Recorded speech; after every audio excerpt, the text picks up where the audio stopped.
do you believe you qualify?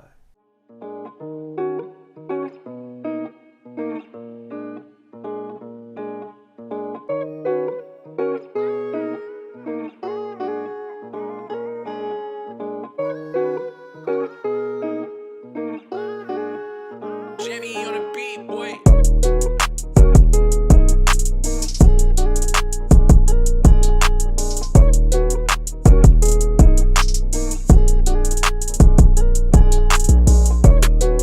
Today we have Chief Toussaint Summers. Welcome to Unveil Your Cloud. How you doing today? Fine. Doing all right? Mm-hmm. If you don't mind, you're coming for mayor. Mm-hmm. I'd like to ask you a few questions that I thought would be appropriate. Okay. So let's just start with this.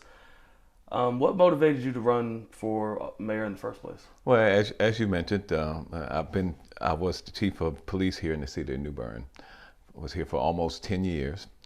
And I made an announcement back in 2020, I believe it was, that I was planning on retiring. And at that time, citizen outcry of, hey, don't retire, we need you here. It was during the crisis period when people were talking about police accountability and everything. And I think they were afraid of having change, and they felt secure with having a steady leadership. So they wanted me to stay on, and I decided that I would stay on a little bit. And I stayed on probably almost a year after I had made my decision. So I retired in April of 21. After retirement, I kept getting community members come to me and say, man, we still need you we need you in our government. We need you to do something. They started suggesting that, would you consider running for alderman? Would you consider running for mayor? And I said, no, I don't have no desire to do that. Yes, and I took numerous vacations because I had been working for 44 years. Me and my wife never really got a chance to take good vacations. So we took 2-3 weeks at a time vacations. And every time I come back, man, we really need you. We really miss you. We want you to take a part. And then finally I said, okay, if I have that support and people are going to assist me in taking this endeavor, then I'll go ahead and run for mayor. But before I reached that decision, I kept asking God, I said, well, what is it that you have for me to do now that I'm done? And I just felt this strong calling, this strong tug toward, you're not finished with public service yet. You're not finished with public service yet. I said, well, I don't know what really more I can do. 44 years, what more can I do? So I said, well, if this is God's plan for me, I'm going to make myself available. So I made myself available, and then everything just seemed to just fall in line. So right now I'm believing that this is His plan for me, and if it's His plan, either I'm going to be elected mayor or I'm going to make a significant impact from running for mayor. Okay, it's amazing how God calls us to serve, correct? Yes. So you brought up being chief of police, okay? Around 10 years? Yes, about 10 years. About 10 years? So in hindsight, what do you believe you would have done differently during your tenure as chief of police? And how would those, let's say, lessons learned help you today to become mayor? Okay. If you look on the side of the police car, when I got here, we changed the design of the police car, and on the side of the police car it said, in partnership with the community. So I strived to make sure that our officers were part of the communities in every way possible, getting volunteers to come into the station to work so they can get to know us, get officers out in the community, get officers out in the school. Even though I tried, I could have done better. I'm proud of the fact that I was able to reach the faith-based community. We did a lot of great things with the faith-based community, did a lot of things with the landlords. We had a youth program, but I still think I could have done better. In particular, especially with the youth. We had youth summer basketball one time, and that was a big success, but I couldn't do it but one summer because I didn't have the funds. Every year we had an essay writing contest at the elementary schools, and the kids would just enjoyed it. But it's so important, I think, in hindsight, for law enforcement to make that impact with our youth, because they're going to be our policemen of tomorrow. And unfortunately, police have got some bad press, And it's only because people don't really get to know them. Because a police officer, police woman is just like you and I. We all put our pants on the same way. We all eat the same way. There's no difference. And it's just making that connection so that you can build, making that relationship so you can build that trust. So if I had to do it again, I would focus more on maybe our youth, especially our young adults. Because if you look at our police agency now, it's not as diverse as I would like to be with women and minorities. But you got to make those inroads early so someone can decide, you know, that's what I want to do. And if you don't do it early, then it's a struggle once a person gets graduated from college or graduates from high school and has a career path. It's hard for them to change. So, sorry, this is a follow-up that No problem. No problem. How do we make that appeal to the minority, to our females and our minority races to be able to want to serve our city? Well, you got to, you know, being a minority myself, I try to think back on, well, what got me involved in it? And what got me involved in it was I observed 2 officers come to teach in my school when I think I was in 11th grade. And just the way they conducted themselves, they didn't really say anything that really sparked me, but the way they conducted themselves, I said, you know, that's what I'm going to do. And then you have to make them feel like they're wanted. Policing has not always made minorities feel like they want it. So you have to really work hard to make sure that you're doing things to show minorities that they're welcome and that they too can be a part of your system. You have to show other minorities being successful and what, so they can visualize what they can do. And breaking that, you probably had the same experience I've had as far as my mom and my dad when we're riding down the road and the police officer get behind, you may not because I'm a little older than you, but the police officer would get behind us and my mom and dad riding around, son, don't turn around, don't turn around, don't turn around. No, face forward. Yeah. Yes, sir. Because of the absolute fear that they have of law enforcement. So somehow we have to start it with the adults, to lessen the fear, and then get the young adults to know. And I think I firmly believe if you start in elementary school, that's the best place to get. Once they know you and they come up and hug you and they can tell stories about what things you've done, that sticks in their mind and it goes on. But we haven't been as successful as we could have been.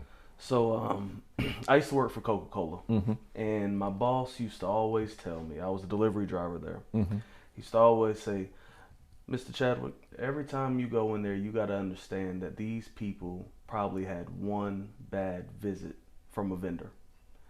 You have to be 11 good visits just to get over that one bad visit. So I think from what I took from that, you want to create them 11 good visits for that one bad visit or that one bad experience that we've went through. Right. Because you're right. They hold on to that impression that they had. So most of the time, that bad experience is what they remember more than anything. Yes, sir. And then when they get to know you, then they go, hey, well, you know, you're not as bad as I thought. That type of talk will start to come. But you're right. It's hard to change that mindset. But again, the reason I got involved in law enforcement was because I wanted to make a difference. I wanted to make a change. And then when I got in law enforcement, because I was really a minority, I was probably the only, I think it was maybe 3 minorities, 3 blacks, 2 males and 1 female in our whole agency. And we weren't treated as well as we probably could have. But I was determined that they weren't going to run me away. And I was determined that one day I'm going to be in a position where I can make a difference. And again, I think that's where the Lord used me, because I could have, I'll give you a story. When I first got there, and I won't name the department, but it wasn't here in North Carolina, so I want everybody to know. My sergeant, we had probably about 50 cars out in the parking lot, and everybody was going out to hit the street. My sergeant threw me a paper towel, a roll of paper towels in the window. He said, go out and wash all the windows in the car. I said, do what? He said, go out and wash every window in the car. I said, well, nobody else is. Go wash all the windows in the car. I grabbed the daggone paper towel, went out there, washed it. They was not going to run me away from there. And it wasn't long before I was that sergeant's lieutenant. So sometimes you have to go to some, I'll call it persecutions, or some things that are not as favorable as you like to get but don't lose your manhood. Don't bend though. Be strong and know you can recognize when something is wrong, and you can speak up about something being wrong, but don't let someone make the decision for you saying you can't do something. That would be my advice to anyone. Okay. So you brought up interaction, basically. Mm-hmm. You brought up interaction with the youth. It goes to, I believe, your mantra. I call it SIG, mm-hmm. Community Involvement Government. Mm-hmm. I loved that about you. Mm-hmm. I loved hearing that about you. Mm-hmm. But what exactly does that mean to you, for us? Community involved government means just that, getting everybody involved in the government. So many times we elect our public officials and then we say, okay, we elected you, you handle it. And then the only time that the community really gets involved is when there's a hot button issue, such as a Stanley White or such as a Union Point Park. Mm-hmm. That's the only time everybody gets all up in arms and they want to get involved. But community involved government to me means constant involvement of the community. I mean, carrying the government outside of the city walls, feeding information to our public, be it through social media. I'm more prone with, I prefer face-to-face type things, going to civic meetings, going to churches, going to homeowners association, things like that, to just make sure that our community is involved. It's a responsibility of the government, but it's also a responsibility of the individual. You just can't say, okay, well, it's your job to do this. No, I want your opinion, and you got to get involved. You can get involved by volunteering. You get involved by, just coming to the meetings. Get involved, and you don't even have to come to meetings. You can watch it on social media, Facebook, to YouTube, so many avenues. But get involved and let your opinion be known, so that you feel like you're a part, and get to know your officials, so that you can trust them. Okay. I've heard you speak about a basic standard of living. Mm-hmm. Does that apply to city services? Yeah, let me give you my concept of what this basic standard of living is. I believe, the board is made up of the mayor and 6 aldermen. And the alderman has an allegiance to their particular ward. So a lot of times the reason things get stymied, the reason things don't get done in the city is because everybody's so focused on their ward to get the best services that they can for their ward, and not looking at it from a city standpoint where we all can benefit. And what I would like to try to do is establish a minimum standard of quality of life for everybody. Get all the board members together and let's decide, okay, what do we expect our community, each community in our city, to have in terms of recreation, in terms of streets, in terms of stormwater management, in terms of just a multitude, sidewalks, bike paths, and things of that nature. And for example, should every community be within 2 miles of a community center or 5 miles of a community center? Let's set those standards. You do that for the fire department. The fire department, for their response, they have to be so many minutes away from every point in the city in order to get their fire rating. Well, isn't it important for our community to have those same standards as far as recreation, so kids can walk to the gym or walk to this place? Mm-hmm. So set that standard. That puts everybody, I'm talking about the board and the mayor, on one level. We all agree that this is our minimum standard level. Now let's look across the city and see who is below that. Let's bring them up to that before we go haywire building on top of that standard. Let's get everybody to the same level, and then let's move forward. So yes, that's in city services, that's in across the board. Okay. Communication between the city government and the citizens of New Bern is not at the level that it should be. We kind of just brought this up. Yeah. How do we address that issue? How would you address that issue? Again, I think getting our government outside of the walls of City Hall, and by using our social media tools, by bringing the government to the people. I'm happy to see our new city manager seems to be a little more active in going out talking to neighborhood groups. Yes. That's very important. And I, as mayor, would join them some of the time to make sure. I thought of another good idea, would maybe have each alderman every meeting invite 2 different people from their ward that maybe they don't know. I mean, go knock on somebody. You knock on somebody's door when you're running for office. Why can't you knock on somebody's door when you're in office? Go knock on somebody's door and say, hey, I'm your alderman. I would like to know, would you like to be my guest at the alderman meeting tonight?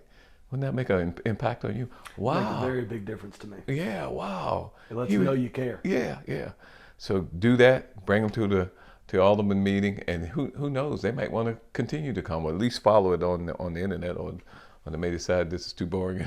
I don't want to look at it all. But just the sky's the limit in terms of how maybe you can bring the government to our people. But again, the people have to be willing to get involved also. Okay. Let's talk demographics here. The younger generations may have been raised here, but they do not necessarily stay here anymore. How can we reverse that trend? How do we keep people like myself here? Because I'm not going to lie, I'm 27 years old, and I was raised here, but staying here is something that I never appealed to. How do we keep people my age here to raise our kids and the younger generations? You know, we got to create opportunities for our younger folks. What I hear often is, well, our young folks, they need nightlife. So you're seeing all these bars growing, bars everywhere where youngsters can go downtown and drink and have the social life. But to me, it's more than just that. You got to create opportunities in terms of jobs. Got to create opportunities in terms of recreation, because a lot of young folks now are really big into recreation, fitness and physical stuff like that, physical fitness. Got to create those opportunities. Maybe have mentoring programs, especially to get them in our government, mentoring programs or some type of program where you can get them to come and mirror the public works guy or the police officer or whoever in their government, so they can say, oh, you know, I might not mind doing that particular job. But just trying to connect with them before they go off, and then they see all these things that are available, but make some of those things available right here at home, so they want to come back. Okay. This will be the last one. Okay. It's the last question, I believe, until next time.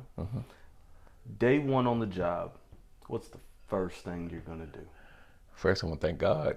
I hear that. Amen. Thank God for giving me the opportunity, and pray to God that I have a attitude of humbleness and an attitude of service.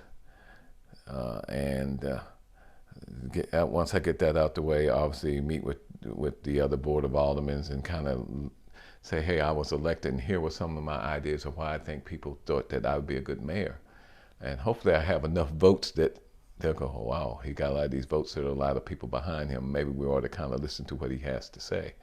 And then start implementing some of the things that I told you about. And this is an expanded day one, obviously, because you can't do that all at once. But starting some of the ideas that we talked about today, looking at our city, talking to our city manager, and asking him if he wouldn't mind just looking at our city services and doing a SWOT analysis, a strength, weakness, opportunity, and threats analysis. So as we develop our strategic plan, we can address those issues and also use that strategic plan for the city to support our minimum quality of life standards and build our budget around that. So we all have a clear direction the way that the city is going. Once we decide we got a clear direction of the way the city is going, after getting input again from everybody, including our citizens, then we need to make sure we communicate that out so everybody knows. That's kind of a long day. It's more than a 24-hour day. So, but those are some of the things that I would like to try to do. But as you know, when your very first day is more of a get to know session. Community involved. Yes. Community involved. Yes. I still love that. I love that very much. I have an honorable mention. Okay. And this is on my platform. Of course, it's Unveil Your Cloud. And I want to ask a personal question. Okay. A gut check question. Okay. To be the mayor. I certainly do. I think 44 years of working internally in the government, of that 44 years, I was at least 23 years in what they would call the executive management team. The executive management team consists of department heads and the city manager, where you meet weekly to discuss the direction of the city. So I've been involved in that, and then more years than I care to talk about, with my butt being sore, sitting in city alderman meetings. I believe I have what no other candidate has, in that I am very familiar with the workings of the government from the inside, very aware of how the management team works of the city and the frustrations that the management teams face in trying to get things accomplished. And also, I'm just like an average citizen. I can see how the government works from the outside. So I think all those things make me more than qualified. And I just want to. I think I've been groomed for this, in other words, and I just want to give back. The city has invested a lot in me, and I just want to try to give back to my city. Okay. And when do we go vote?